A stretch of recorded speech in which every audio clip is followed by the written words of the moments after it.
ഒരു സത്യവിശ്വാസികൾ തമ്മിൽ 3 ദിവസം പിണങ്ങി കിടക്കും. 3 ദിവസത്തിൽ കൂടുതൽ പിണങ്ങിയെന്നാൽ മിണ്ടാത്ത രീതിയിൽ മരിച്ചാലും നരകം. ഒരു ഭാര്യയും ഭർത്താവും തമ്മിൽ എത്ര ദിവസം പിണങ്ങിയിരിക്കാം?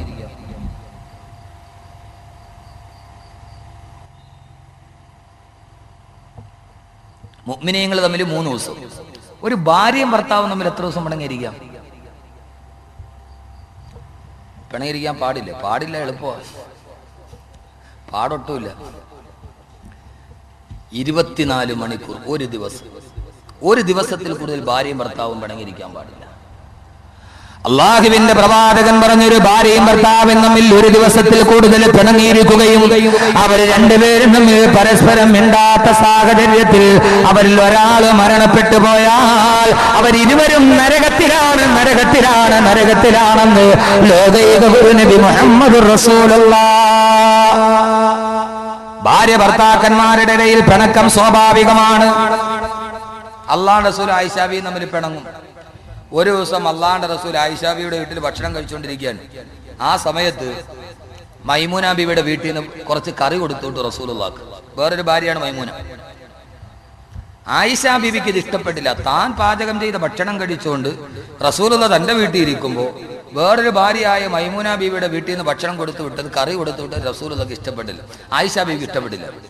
അപ്പൊ ആയിഷ ബീവിക്ക് ഇഷ്ടപ്പെട്ടില്ല എന്ന് റസൂലുള്ളാഹ്ക്ക് മുഖഭാവം കൊണ്ട് മനസ്സിലായി. നമ്മുടെ ഭാര്യയ്ക്ക് ചിലത് ഇഷ്ടപ്പെട്ടില്ലെങ്കിൽ പെങ്ങളുടെ മോളുടെ കല്യാണത്തിന് 10 പവന്റെ സ്വർണം കൊടുത്തു, ഭാര്യയ്ക്ക് ഇഷ്ടപ്പെട്ടില്ല, നമുക്ക് അന്നേ അറിയാം. കാരണം എന്തോ വരുമ്പോഴേക്ക് ഇവരായിട്ട് നിൽക്കും. അപ്പൊ അറിയാം ഇന്ന് പണി മുടക്കാണ്, ഇവർക്ക് ഇഷ്ടപ്പെട്ടിട്ടില്ല. റസൂലുള്ളാഹ്ക്ക് മുഖഭാവം കണ്ടപ്പോൾ മനസ്സിലായി. അപ്പോ റസൂലുള്ള എന്ത് ചെയ്തു? ആയിഷാബി ഒന്ന് ശുണ്ടി പിടിപ്പിക്കാൻ വേണ്ടി മൈമൂന ബിയുടെ വീട്ടിൽ നിന്ന് കൊടുത്തുവിട്ട കറി ഒന്ന് വിരലിട്ടിട്ട് നന്നായിട്ടൊന്ന് ടേസ്റ്റ് ചെയ്ത് നാക്കിലോട്ട് വെച്ചു. എന്നിട്ട് റസൂലുള്ള പറഞ്ഞു, മൈമൂനയുടെ പാചകം അടിപൊളിയാ. ഇത് കേട്ട് ആയിഷാബിയുടെ പിടിച്ചു വെച്ചിരുന്ന സർവ്വ നിയന്ത്രണവും വിട്ടു. ആയിഷാബിയുടെ കറി കൊള്ളാം എന്ന് പറഞ്ഞതിന്റെ അർത്ഥം പെണ്ണിന്റെ സ്വഭാവമല്ലേ, നിങ്ങൾ അത് കൊള്ളാന്ന് പറഞ്ഞാൽ എന്റെ കൊള്ളത്തില്ല എന്നല്ല അർത്ഥം. അപ്പൊ ആയിഷാബി മൈമൂനയുടെ കറി കൊള്ളാന്ന് പറഞ്ഞതിന്റെ അർത്ഥം എന്താ? എന്റെ കൊള്ളത്തില്ല എന്നല്ലേ. ആയിഷാബിക്ക് നിയന്ത്രണം വിട്ടുപോയി. കൈമടക്കി ഒറ്റ അടി വെച്ച് കൊടുത്ത് കറിപ്പാത്രം തെറിച്ച് മൂലേ പോയി. റസൂലുള്ളാഹിയുടെ വീട്ടിലെ സംഭവമാണിത്. ഭാര്യ ഭർത്താവും പിണങ്ങിയാനല്ലേ ഇണക്കമുള്ളൂ. പിണങ്ങിയിട്ടൊന്ന് മിണ്ടുമ്പോ എന്തോ ഒരു ത്രില്ലാതിന്. എപ്പോഴും ഇങ്ങനെ സന്തോഷത്തിരുന്ന ആ സന്തോഷമുണ്ടോ? ഒന്ന് പിണങ്ങിയിട്ട് മിണ്ടുമ്പോഴും അതൊരു ത്രില്ലാണ്. അപ്പോ കറിപ്പാത്രം തെറിച്ച് ഇറച്ചിയൊക്കെ തെറിച്ച് മൂലേ കിടന്ന് കറിപ്പാത്രം മറിഞ്ഞുപോയി. നിങ്ങളാണ് എന്ത് ചെയ്യും? നിങ്ങളുടെ പെങ്ങടെ വീട്ടിൽ നിന്ന് കറി കൊടുത്തു വിട്ടു, അത് കൊള്ളാന്ന് പറയുമ്പോൾ ഭാര്യ കൈകൊണ്ട് അടിച്ചു തെറിപ്പിച്ച് മൂലേ കിടക്കുക. നിങ്ങളാണ് എന്ത് ചെയ്യും? എന്ത് ചെയ്യും ഷാനവാസേ? തവക്കൽതു അലല്ലാഹി അസ്സലാമു അലൈക്കും പോയി കിടന്നുറങ്ങും. നമ്മളാണ് എന്ത് ചെയ്യും? നിങ്ങൾ പറയും നിങ്ങളൊക്കെ ഭർത്താക്കന്മാരാണ്, നിങ്ങളുടെ വീട്ടിൽ ഈ സാഹചര്യം ഉണ്ടെങ്കിൽ എന്ത് ചെയ്യും? ഒരൊറ്റ ചവിട്ട് കൊടുക്കും. പിന്നെ 108 വിളിച്ച് ആംബുലൻസ് വിളിച്ച് മെഡിക്കൽ കോളേജ് കൊണ്ടുപോകണം. 108 പിന്നെ റോഡിന്റെ സൈഡിൽ കിടക്കണോണ്ട് കുഴപ്പമില്ല. അള്ളാന്റെ റസൂൽ എന്ത് ചെയ്തു? അള്ളാന്റെ റസൂൽ ഒന്നും ചെയ്തില്ല. അള്ളാഹുവിന്റെ പ്രവാചകൻ അവിടുത്തെ കമീസിന്റെ കുപ്പായം അങ്ങ് തെറുത്തുകയറ്റി. അള്ളാന്റെ റസൂല് കമീസിന്റെ കുപ്പായം തെറുത്തുകയറ്റി മറിഞ്ഞു കിടന്ന കറിപ്പാത്രം എടുത്ത് നിവർത്തി വെച്ചു. തെറിച്ചുപോയി ഇറച്ചി കഷണങ്ങൾ എടുത്ത് പാത്രത്തിലേക്ക് ഇട്ടു. താഴെ ചിതറി കിടന്ന ചാറ് മുഴുവന് തുണി നനച്ചുകൊണ്ട് പ്രവാചകൻ വൃത്തിയാക്കി. ഇതെല്ലാം കഴിഞ്ഞിട്ട് ആയിഷയുടെ മുഖത്തോട്ട് നോക്കിയിട്ട് നബി തങ്ങൾ ഒരു ചിരിയങ്ങ് ചിരിച്ചു. 1000 പൂർണ്ണചന്ദ്രന്മാര് ഭൂമിയിലേക്ക് ഇറങ്ങുന്ന പുഞ്ചിരി. ആയിഷാ ബിവിയുടെ ഹൃദയം തകർന്നു പോയി. അല്ലാഹുവിന്റെ റസൂലിന്റെ കയ്യിൽ കെട്ടിപ്പിടിച്ചുകൊണ്ട് പറഞ്ഞു, നബിയെ പൊറുക്കണേ നബിയെ, അറിവില്ലാതെ ആയിഷ എന്തോ പറഞ്ഞതാണ് നബിയെ. ആയിഷാ ബി കൈ പിടിച്ചിട്ട് പറഞ്ഞു, നബിയെ പൊറുക്കണം നബിയെ, ഞാൻ അറിവില്ലായ്മ കൊണ്ട് ചെയ്തതാ. ആയിഷാബിയുടെ വീട്ടിലുണ്ടായി. ഇവര് തമ്മിൽ പിണങ്ങും ഇടയ്ക്കിടയ്ക്ക്. ഈ പിണക്കം നിങ്ങൾ പറയുമ്പോൾ ഇങ്ങനത്തെ പിണക്കമല്ല. അവസാനം ചുരുക്കി പറയട്ടെ, ആയിഷാബി നബിതങ്ങളും തമ്മിലുള്ള പിണക്കം അവരുടെ വീട്ടിൽ പരിഹരിക്കാൻ പറ്റാത്ത അവസ്ഥയിൽ വെളിയിലായി, പള്ളിക്കമ്മറ്റിയിലെത്തി. ഇതൊന്നും ഞാൻ വെറുതെ പറയുന്നല്ല. അള്ളാന്റെ റസൂൽ ആയിഷാബിയും തമ്മിൽ പിണങ്ങിയിട്ട് ആ പിണക്കം അവരെ കൊണ്ട് പരിഹരിക്കാൻ കഴിഞ്ഞില്ല. മൂന്നാമൻ ഇടപെടേണ്ടി വന്നു. ആ രീതിയിൽ പിണങ്ങി.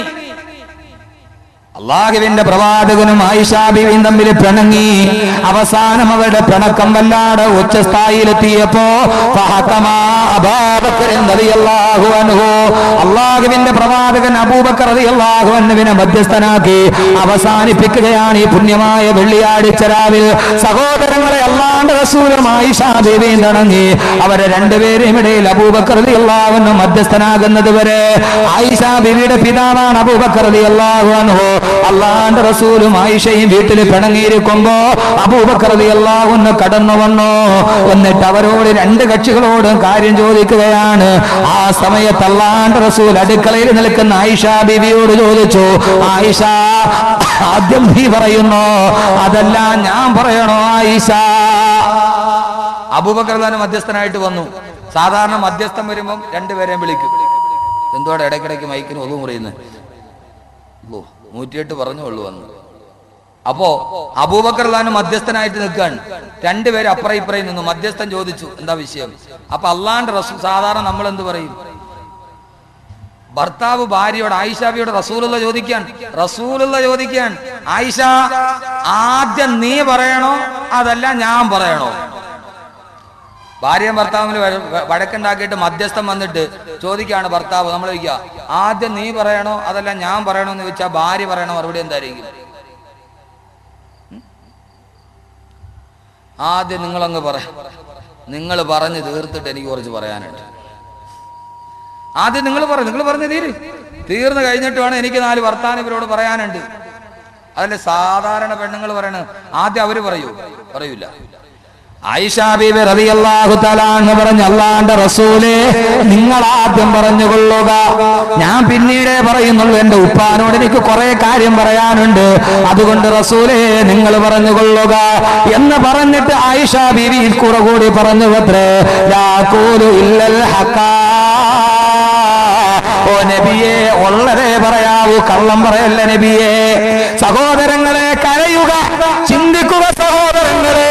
ഒരു ചട്ടക്കുടിലിൽ അല്ലാഹുവിന്റെ റസൂൽ നമുക്ക് മാതൃക എന്തെന്ന് റസൂൽ ഖുർആൻ പറഞ്ഞ, ലഖദ് കാന ലക്കും ഫീ റസൂലില്ലാഹി ഉസ്വത്തുൻ ഹസന. അല്ലാഹുവിന്റെ റസൂലിന് നിങ്ങൾക്ക് ഉത്തമ മാതൃകയുണ്ട്. ആ സമയത്ത് ആയിഷാ ബീവി എന്ന ഭാര്യ പറയുന്നു, നിങ്ങൾ പറഞ്ഞോളുക, പക്ഷേ ലാഖൂലു ഇല്ലൽ ഹഖാ, ഇല്ലാത്തതിട്ട് പറയരുത്, നിങ്ങൾ വെറുതെ കള്ളം പറയരുത്.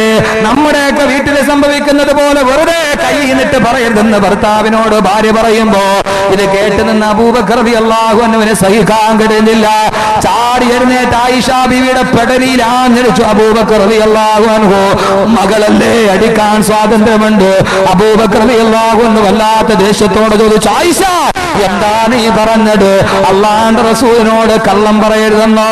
അവയഖൂലു ഇല്ലൽ ഹഖാ, അല്ലാഹുവിന്റെ റസൂൽ ഇതുവരെ കള്ളം പറഞ്ഞിട്ടില്ലല്ലോ. ആ റസൂലുള്ളയോടാണോ നീ കള്ളം പറയുമെന്ന് പറയുന്നത്? ആയിഷ, അദബ് കേടല്ലയോ? ആയിഷാ ബീവി പൊട്ടിക്കരഞ്ഞു പോയി. വാപ്പ ചാടി അടി കൊടുത്തു. ഇതെവിടെയാണ്? മദീനത്തെ കുടിലിൽ നടക്കുകയാണ്. തന്റെ പ്രിയപ്പെട്ട ഭാര്യയുടെ കണ്ണുനീര് കണ്ടപ്പോ അല്ലാഹുവിന്റെ റസൂലിന്റെ നെഞ്ചകം തകർന്നു പോയി. തന്റെ പ്രാണപ്രേയസി ആയിഷാ ബീവി അടികൊണ്ട് കരഞ്ഞപ്പോ അല്ലാഹുവിന്റെ റസൂലിന് സഹിക്കാൻ കഴിഞ്ഞില്ല. റസൂലുള്ള ഓടിച്ചെന്ന് ആയിഷാ ബീവിയെ കെട്ടിപ്പിടിച്ച് ആയിഷയുടെ കണ്ണുനീര് തന്റെ റിസാലത്തിന്റെ കൈകൾ കൊണ്ട് തുടച്ചു കൊടുത്തിട്ട് റസൂലുള്ള വല്ലാത്ത ദേശത്തോടെ അബൂബക്കർ റളിയല്ലാഹു അൻഹുവിനോട് പറഞ്ഞു, അബൂബക്കറേ, എന്റെ ഭാര്യ അടിക്കാനല്ല നിന്നെ ഞാൻ വിളിച്ചത്, ഞങ്ങളുടെ തർക്കം തീർക്കാൻ നിന്നെ മധ്യസ്ഥനാക്കി വിളിച്ചതാ. എന്റെ ഭാര്യ അടിക്കാൻ നിന്നോട് ആര് പറഞ്ഞു? ഭാര്യയുടെ കണ്ണുനീര് കണ്ടപ്പോ കരളലിന് പോയ ഭർത്താവേ, ദൂതനെ ഫഹുമീവ വസുലീ വാഖിദുയദീ ഇൻഷാ അല്ലാഹ് മുഹമ്മദുർ റസൂലുള്ളാഹ്. അല്ലാഹുവിന്റെ റസൂൽ ആയിഷയുടെ കണ്ണുനീര് കണ്ടപ്പോൾ സഹിക്കാൻ കഴിഞ്ഞില്ല. അതുകൊണ്ട് സഹോദരങ്ങളെ, ഖുർആനിലെ ഭർത്താവാരെന്നറിയുമോ? ഭാര്യയുടെ കണ്ണുനീര് കണ്ടു നിൽക്കാൻ കഴിയാത്തവന് താൻ കൈപിടിച്ച് കൈവെള്ളയിൽ കൊണ്ടുവന്ന ഭാര്യ കരയുമ്പോ ആ ഭാര്യയുടെ കണ്ണുനീരൊപ്പാൻ സ്വന്തം കൈവിരലുകൾ ആർക്കുയർത്താൻ കഴിയുന്നവോ സ്വന്തം ഭാര്യയുടെ കണ്ണുനീരൊപ്പാൻ തന്റെ വിരലുകൾ കൊണ്ടൊരു ഭർത്താവിന് കഴിയുന്നുവെങ്കിൽ ആ ഭർത്താവ് ഖുർആന്റെ ഭർത്താവാണ്, ആ ഭർത്താവ് ഖുർആന്റെ ഭർത്താവാണ്, ആ ഭർത്താവ് ഖുർആന്റെ ഭർത്താവാണ്. അല്ലാഹു ആ ജീവിതം നമുക്ക് നൽകി അനുഗ്രഹിക്കുമാറാകട്ടെ. ആ ജീവിതം അല്ലാഹു നമുക്ക് നൽകി അനുഗ്രഹിക്കുമാറാകട്ടെ. പരസ്പരം കണ്ണീരൊപ്പാൻ, പരസ്പരം സാന്ത്വനം പകരാൻ. അതുകൊണ്ട് സഹോദരിമാരെ, നാളെ നമുക്ക് ഖുർആനിലെ ഭാര്യ സമയം 11 ആരോഗ്യം ദുർബലമാണ്, രാത്രി നീണ്ടു പോവുകയാണ്. അതുകൊണ്ട് ഏറെ പറയുന്നതിലല്ല, പറയുന്നത് ജീവിതത്തിൽ വരുന്നതിലാണ്. 4-ാം മാസത്തിൽ അള്ളാന്റെ മലക്ക് കൊണ്ട് കൂട്ടിച്ചേർത്തവരെ തമ്മിൽ തല്ലരുതേ, തലതല്ല് കീറരുതേ. ഭർത്താവ് നിന്റെ കാണപ്പെട്ട ദൈവമാണ് പെണ്ണേ. ഭർത്താവേ, നീ അള്ളാനെ മുൻനിർത്തി വിളിച്ചു കൊണ്ടുവന്ന പെണ്ണ്, അവളുടെ കണ്ണുനീര് നിന്റെ വീട്ടിൽ വീടല്ലേ. വല്ലാഹി പടച്ച തമ്പുരാനെ തന്നെയാണ് സത്യം, പടച്ച തമ്പുരാനെ തന്നെയാണ് സത്യം. പെണ്ണിന്റെ കണ്ണുനീര് വീണ കുടുംബം, ആ കുടുംബത്തിൽ നന്മയുണ്ടാവില്ലെന്ന് ആദരവായ പ്രവാചകൻ നബി മുഹമ്മദ് മുസ്തഫ. അകാരണമായൊരു പാവപ്പെട്ട പെണ്ണിന്റെ കണ്ണുനീരൊരു കുടുംബത്തിൽ വീണോ, ആ കുടുംബം പിന്നെ കരകയറുകയില്ല. ആ പെണ്ണ് ശപിച്ച കുടുംബം, പെണ്ണ് ശപിച്ച കുടുംബം. എത്രയോ പെണ്ണാണ് ഗ്യാസ് സിലിണ്ടർ പൊട്ടിത്തെറിച്ച് മരിച്ചത്, എത്ര പെണ്ണാണ് ഭർത്തൃപീഡനം കാരണത്താൽ ആത്മഹത്യ ചെയ്യുന്നത്. അതുകൊണ്ട് സഹോദരങ്ങളെ, രാവിലെ പത്രമെടുക്കുമ്പോൾ കേൾക്കുന്നതെന്താ? ഭർത്താവിന്റെ പീഡനം കാരണത്താൽ ഭാര്യ ആത്മഹത്യ ചെയ്തു പോയി, ഭർത്താവിന്റെ പീഡനം കാരണത്താൽ ഗ്യാസ് സിലിണ്ടർ പൊട്ടിത്തെറിച്ച് ആത്മഹത്യ ചെയ്തവൾ, മണ്ണെണ്ണ കൊളുത്തിയിട്ട് ആത്മഹത്യ ചെയ്തവൾ അള്ളാന്റെ ഖുർആൻ പറഞ്ഞ ഭർത്താവാകുമോ? ഒരൊറ്റ ആയത്ത് പറഞ്ഞിട്ട് ഞാൻ അവസാനിപ്പിക്കട്ടെ. അള്ളാന്റെ ഖുർആൻ പറയുന്നു, നബി തങ്ങൾ വരുന്ന 6-ാം നൂറ്റാണ്ടിനെ കുറിച്ച്.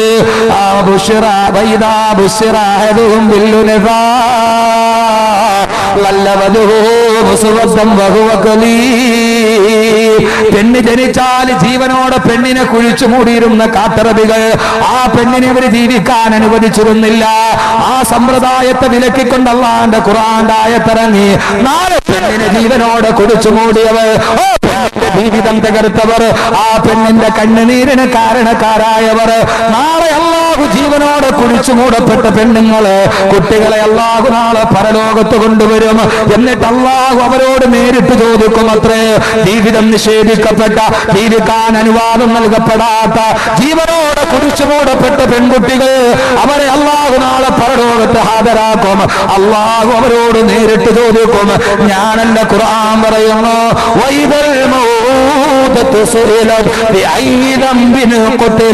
ആ പെൺകുട്ടികളോട് ചോദിക്കും, കുടിച്ചു മൂടപ്പെട്ട പെണ്ണിനോട് ചോദിക്കപ്പെടും, പൊന്നുമോളെ നീ എന്ത് തെറ്റ് ചെയ്തിട്ടാണ് അവര് നിന്നെ കുടിച്ചു മൂടിയത്? നാളെ കുടിച്ചു മൂടപ്പെട്ട പെണ്ണിനോട് തെറ്റ് ചെയ്തിട്ടാ നിന്നെ അവര് ജീവിക്കാൻ അനുവദിക്കാത്തത്? ആ ഖുർആന്റെ ആയത്തിന്റെ അർത്ഥം നിങ്ങൾ ഇങ്ങനെ കൂടെ കൂട്ടി വായിച്ചോ. ഭർത്താവിന്റെ പീഡനം കാരണത്താൽ മരിച്ചുപോയ പെണ്ണ്, ഭർത്താവിന്റെ പീഡനം കാരണത്താൽ ജീവിതത്തിൽ ഗ്യാസ് സിലിണ്ടർ പൊട്ടിത്തെറിച്ച് മരിച്ചുപോയ പെണ്ണ്, കഴിഞ്ഞ റമളാനിലല്ലേ തൃശൂർ ജില്ലയിൽ 150 പവൻ സ്വർണവും 50 ലക്ഷം രൂപ സ്ത്രീധനവും കൊടുത്ത് ഏറ്റവും ശരീരം മുഴുവന് സ്വർണത്തിൽ മൂടിപ്പൊതിഞ്ഞ് കയറിപ്പോയ പെണ്ണിനെയല്ലേ ആർത്തി കാരണത്താൽ ഇനിയും വേണമെന്ന് പറഞ്ഞ് പീഡിപ്പിച്ച് റമളാനിന്റെ 17-ാം രാവിലെ തൃശൂർ ജില്ലയിൽ എല്ലാവരും നോമ്പ് തുറക്കുമ്പോ ഗ്യാസ് സിലിണ്ടർ പൊട്ടിത്തെറിച്ച് മരിച്ചുപോയ പെണ്ണടക്കമുള്ള രാവിലെ പത്രത്തിൽ കാണുന്ന ഭർത്താവ്, സ്നേഹമില്ലാത്ത ഭർത്താവിനെ കാരണത്താൽ, ഇന്നലത്തെ പത്രത്തിലല്ലേ ഭർത്താവിന്റെ പീഡനം കാരണത്താൽ 1.5 വയസ്സുള്ള കുഞ്ഞിനെയും 4 വയസ്സുകാരനെ കയ്യിൽ പിടിച്ച് ഒരു പാവപ്പെട്ട പെണ്ണ് കിണറ്റിൽ ചാടിയത്, 1.5 വയസ്സുകാരൻ തലച്ചോറ് പൊട്ടിച്ചവര് മരിച്ചുപോയില്ലേ? എത്രയോ പൈതലുകളാണ് തലച്ചോറ് കിണറിൽ വീണ് പൊട്ടിത്തെറിച്ചത്.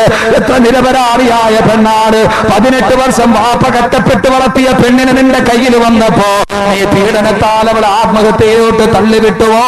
അവളെ കണ്ണുനീര് നീ കുടിപ്പിച്ചുവോ? അല്ലാഹു നാളെ ആ പെണ്ണിനെ പരലോകത്ത് ഹാജരാക്കും. എന്നിട്ട് അല്ലാഹു ആ പെണ്ണിനോട് ചോദിക്കും, നിന്റെ ഭാര്യയോട്, കുത്തിലെത്ത് എന്ത് തെറ്റ് ചെയ്തിട്ടാ നീ മണ്ണെണ്ണ ഒഴിക്കേണ്ടി വന്നത്? എന്ത് തെറ്റ് ചെയ്തിട്ടാ നീ കിണറ്റിൽ ചാടേണ്ടി വന്നത്? ആ സമയത്ത് അവള് നിന്റെ നേരെ വിരൽ ചൂണ്ടില്ലേ? അല്ലാഹുവേ, ഇവനാണ് അല്ലാഹ്. എന്റെ പെങ്ങളുടെ നേരെ കൈകൊണ്ടില്ലേ?